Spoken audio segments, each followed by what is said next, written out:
ഇപ്പോൾ മുഹമ്മദ് സഹീർ അല്ലേ ദോഹയിൽ നിന്ന് ചേരുകയാണ്. സഹീർ, എങ്ങനെയാണ് അവിടുത്തെ ഒരു അവസ്ഥ? ഇത്തരം ശബ്ദങ്ങൾ കേട്ടിരുന്നോ? സ്ഫോടക ശബ്ദങ്ങൾ ജനവാസ പ്രദേശത്താണോ സംഭവിച്ചത്? ഇല്ല, താമസ അങ്ങനെ ആൾക്കാർക്കൊന്നും അങ്ങനെ റിപ്പോർട്ട് ചെയ്തിട്ടില്ല, പരിക്കുകളൊന്നും. ഈ സ്ഥലം ഏതാ? ഖത്താര അല്ലേ?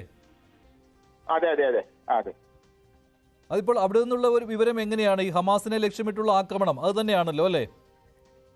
അങ്ങനെയാണ് അറിയുന്നത്. ഇപ്പോ കൂടുതലായിട്ട് ഇപ്പൊ ഞാൻ ആ സ്ഥലം സന്ദർശിച്ചിട്ടില്ല, എനിക്ക് കൂടുതലായിട്ട് അറിവില്ല. അവിടെ ഇപ്പോ നിങ്ങളെപ്പോലെ ആൾക്കാർ പറഞ്ഞ അറിവ് തന്നെ ഉള്ളൂ. ഞാൻ ജോലിയിലാണുള്ളത് ഇപ്പോ. അങ്ങനെ ഒരു പേടിക്കേണ്ട ഒരു സാഹചര്യം അങ്ങനെയൊന്നും വന്നിട്ടില്ല അല്ലെ? ഈ ശബ്ദം കേട്ടതായിട്ട് അങ്ങനെ ഒന്നുമില്ല.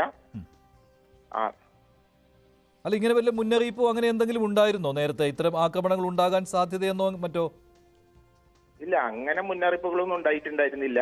മുമ്പ് ഇതുപോലെ അറിയാവുന്നതാണല്ലോ, കഴിഞ്ഞ 2 മാസങ്ങൾക്ക് മുമ്പ് അറ്റാക്ക് ഉണ്ടായിരുന്നത് ഇറാന്റെ അല്ലേ?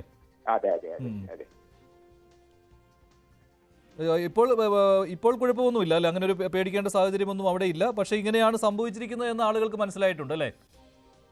അതെ, അതായത് റെസിഡൻഷ്യൽ ഏരിയയിലാണ് ആക്രമണം ഉണ്ടായിട്ടുള്ളത്, വീഴ്ചയിൽ വന്ന് വീണിട്ടുള്ളത്.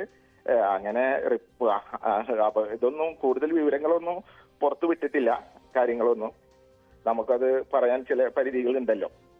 ശരി ശരി സഹീർ, ഇപ്പോൾ ദോഹയിൽ നിന്ന് പല മലയാളികളും സംസാരിക്കാൻ തയ്യാറായിട്ടുണ്ട്. സ്ഫോടക ശബ്ദങ്ങൾ കേട്ടതായി നേരത്തെ സംസാരിച്ച വ്യക്തി പറഞ്ഞിരുന്നു. എന്തായാലും ഖത്തറിൽ ആക്രമണം നടത്തിയിരിക്കുന്നത് ഇസ്രായേലാണ്. ഹമാസിനെ ലക്ഷ്യമിട്ടുള്ള ആക്രമണമാണ് നടന്നിരിക്കുന്നത് എന്ന കാര്യത്തിൽ സംശയമില്ല. ഇക്കാര്യം സ്ഥിരീകരിക്കുകയും ചെയ്തിരിക്കുകയാണ് ഇസ്രായേൽ. ഹമാസിനെ മാത്രമാണ് ലക്ഷ്യമിട്ടത്, ഹമാസിന്റെ നേതാക്കളെയാണ് ലക്ഷ്യമിട്ടത്.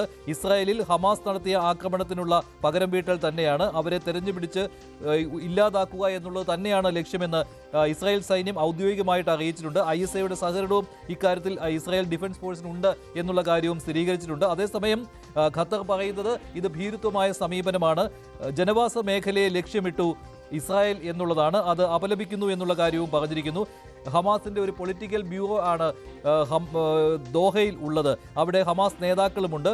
അവരെ ലക്ഷ്യമിട്ട് വരുമ്പോൾ അത് ജനവാസ മേഖലയെ ലക്ഷ്യമിട്ടുള്ള ഒരു ആക്രമണം കൂടിയായി മാറുന്നു എന്നാണ് ഖത്തർ പറയുന്നത്. ഖത്തറിന്റെ പരമാധികാരത്തിലുള്ള കൈകടത്തലാണ് ഇസ്രായേൽ നടത്തിയിരിക്കുന്നത് എന്നും ഖത്തർ വിദേശകാര്യ വക്താവ് ഔദ്യോഗികമായിട്ട് തന്നെ അറിയിച്ചിരിക്കുകയാണ്. ഖത്തർ വിദേശകാര്യ മന്ത്രാലയ വക്താവ് മാജിദ് അൽ അൻസാരിയാണ് ഇക്കാര്യങ്ങൾ പറഞ്ഞിരിക്കുന്നത്.